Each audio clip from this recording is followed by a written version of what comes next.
ECDC On Air, the podcast of the European Centre for Disease Prevention and Control. Keeping up to date with European epidemiology. Hello, my name is Nicholas and I'm your host for today's episode of ECDC On Air, which is the podcast for the European Centre for Disease Prevention and Control. It's April 2023 and more than 3 years have passed since the first cases of COVID-19 were recorded. In this episode, we will go through the evolution of the COVID-19 pandemic, examine what the situation is right now, and we will also take a look at what the future might bring.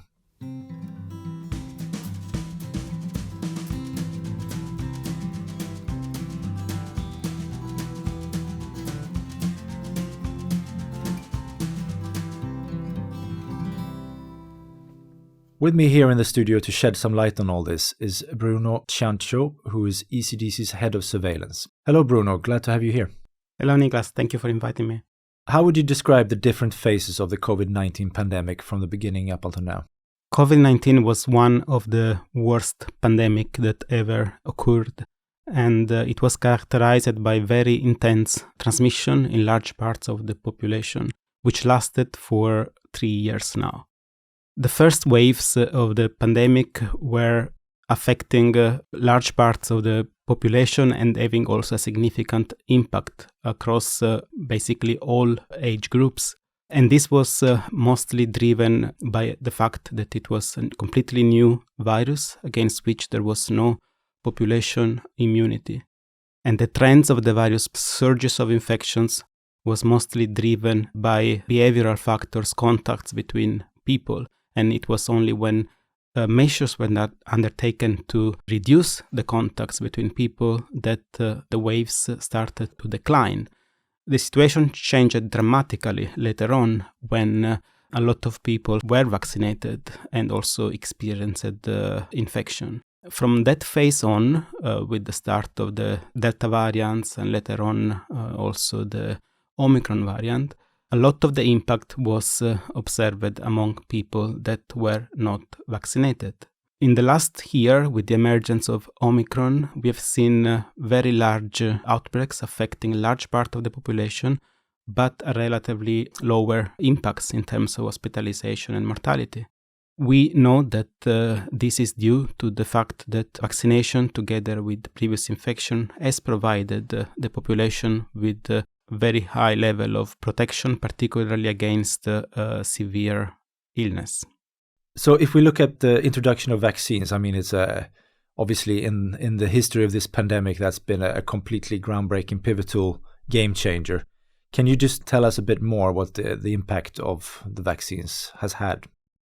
Absolutely. I mean, vaccines have played an extraordinary role in the control of this pandemic. First of all, they've been introduced in record time, also thanks to the fact that a lot of people were ill at the same time. And so clinical trials can be conducted in record time and involving large samples of the population. It is estimated that only in 2021, between 15 million and 20 million people in the world, the deaths of these people have been averted thanks to the vaccinations.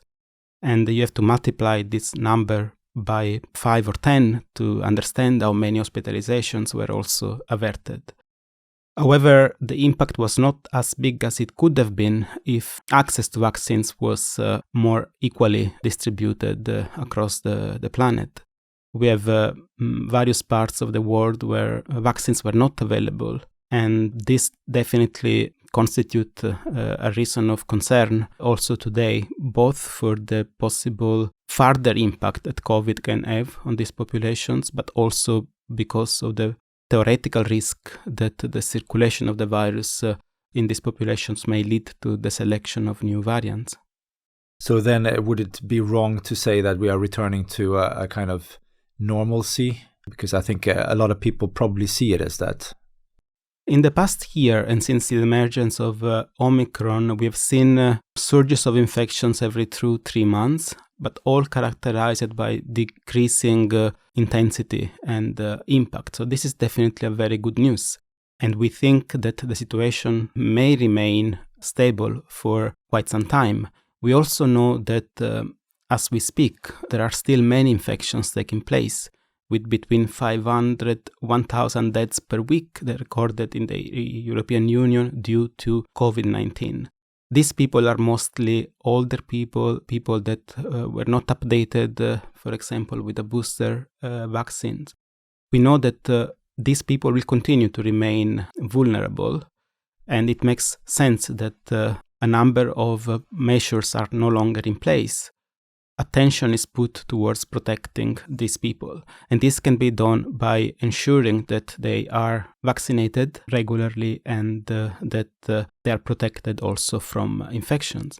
It also makes sense to continue to maintain the healthcare sector free from viruses and implement all the measures that are needed to prevent nosocomial transmission of COVID-19, but also of other viruses and pathogens. If you would summarize a little bit the challenges that the current phase of the pandemic poses to public health now. I mean, we are in a different situation, obviously, than compared to 3 years ago, but then there are still these challenges that you just pointed out. But could you summarize a little bit just what is the risk to the general population right now? I think at the moment the main challenge is to ensure that there is an acceptable vaccination strategy that allows those who need to be vaccinated to have access easily to the vaccine, perhaps through regular schedules that allow vaccination against a number of respiratory viruses at the same time, particularly for older people. And since we don't know for sure how the virus will evolve, we need to be prepared to deal with a possible emergence of, for example, a strain against the population is no longer protected. We don't know when this will happen, but at some point it will happen. And there are several ways that we can try to delay the emergence of the new virus, but also contain its impact if it happens. And I think it's very important that we continue to work very closely with other sectors, for example, the veterinary sector, and ensure timely surveillance of viruses in the animal world. And at the same time that we strengthen our surveillance systems in order to enable early detection of any new virus or variants of SARS-CoV-2. You are the head of surveillance, so you are really the expert in that field. What can we do particularly in terms of strengthening surveillance? Surveillance in a pandemic needs to be flexible and adapt to the pandemic phases. At the moment, what we learned from COVID was that our surveillance systems could not cope with very ambitious data requirements that we had throughout the pandemic and also adapt to this. It is essential that we invest in integrated surveillance systems for all respiratory viruses. And when I say integrated, I mean integration of all levels of the healthcare provision, from primary care to tertiary care to also mortality data, in order to be able to monitor effectively severity over time. We need our surveillance systems to be able to monitor the impact of interventions, for example, also the effectiveness of vaccination. And we need our surveillance system to be able to provide all the information that is needed to guide the introduction of public health measures. One key element of the resilience of surveillance systems during crisis will be their level of automation. So we need to integrate surveillance systems within the healthcare provision systems in order not to burden the healthcare workers and to ensure that there is a constant data flow from the medical records of the patients into the surveillance systems, into the development of research and into feeding data to decision maker. The restrictive measures that we've seen, I mean, that's varied so much. We saw right in the beginning there was sometimes extreme measures with lockdowns and everything, and that's changed a lot over the course of the pandemic, and now there's hardly any restrictions at all. Is there any need for any restrictive measures right at this point? When a new pandemic starts, it is essential that all efforts are put towards containing it, and this justifies also the introduction of very strong measures. And you also want to mitigate the impact of the new virus until there are effective prevention and control strategies, such as vaccines. And therefore, it is not unusual that measures evolve over time. Now that we know a lot about the virus, we know a lot about how effective are the vaccines, it is not required that certain measures are in place.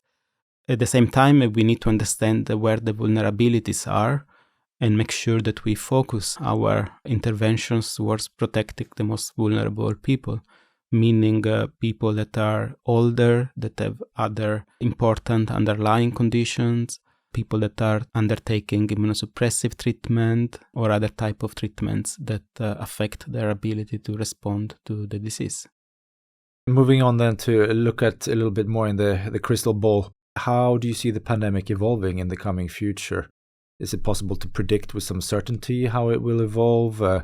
Is it going to remain at the same level as it is now, or is there a risk that there is a new, very deadly wave of infections sweeping through the world again? I think, as I said, in the past year, we have seen waves of disease occurring every 2-3 months.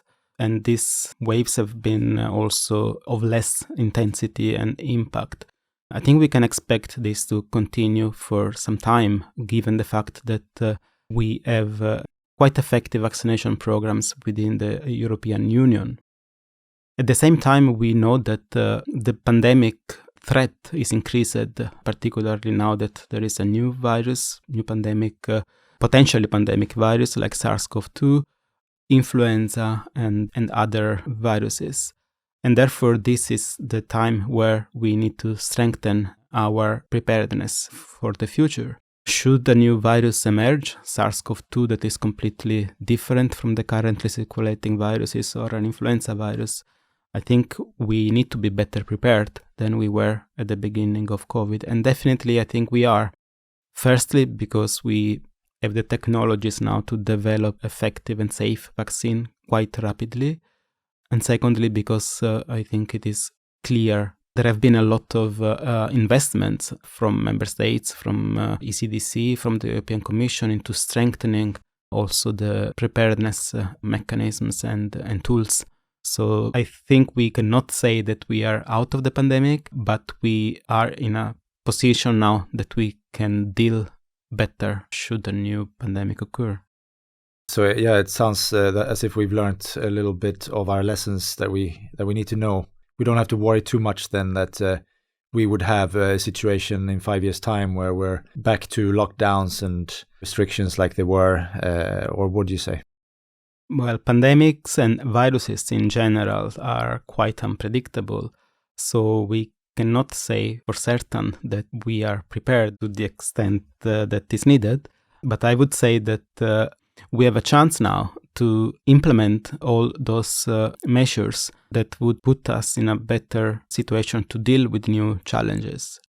Something that we need to strengthen in Europe, but also globally, is the ability to rapidly assess new viruses when they emerge. This is something that needs to be done through studies that rapidly look at the characteristics of the virus in terms of transmissibility, route of transmission, severity, its main clinical characteristics. And I think this is one part that we should do better in the future. ECDC is investing in developing a team of experts that can also be deployed in the field and make these types of investigations if a new virus is detected. So that's an interesting thing concretely then, how ECDC can contribute to further lowering the impact of COVID-19. Is there anything more you want to mention that ECDC is doing and will be doing, also the member states and its partners and the population? What can everybody do basically to manage this COVID-19 situation that we have and will have in the future as well? Well, I think for ECDC and the member states, one of the main priorities should be to strengthen their level of preparedness. We have all the legal background now to ensure that at European level resources and guidelines are available for member states to strengthen their pandemic preparedness plans, to ensure that there is health system capacity to deal with the pandemic, to strengthen their surveillance systems, Another important development is in the area of surveillance. We have developed guidance for developing stronger integrated surveillance systems for infectious diseases. And we are now embarking in a long-term project to transition to support member states and transition towards surveillance based on electronic health records. And the Commission is also investing hundreds of millions now to facilitate this process and to support member states in strengthening their surveillance systems. So I think the opportunity that we have now will not come back again. So we really need to use this opportunity and effectively improve the way we respond to pandemic threats. Thank you, Bruno. That was very interesting and informative. That's all the questions I have for you now, so I hope to have you back on ECDC on air again soon. Thank you, Niklas. Bye.